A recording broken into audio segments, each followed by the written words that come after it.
ഭയം ഈ ലോകത്തെ ഏറ്റവും മോശം വാക്കാന്നിടോ അത്.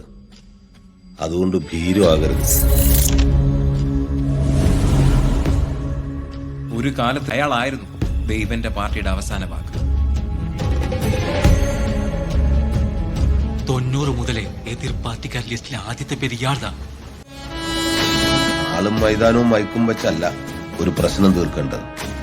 അതിന് അതിൻ്റെതായിട്ടുള്ള രീതികൾ. തന്ന കണക്ക് നമ്മൾ തീർത്തിരിക്കും, പലിശ അടക്കം. സങ്കടപ്പെടണ്ട, ഇതെന്റെ വാക്കാ. 2 ശത്രുക്കള്, ഒരാൾ ഇരുട്ടിൽ, മറ്റേയാൾ വെളിച്ചത്തിൽ.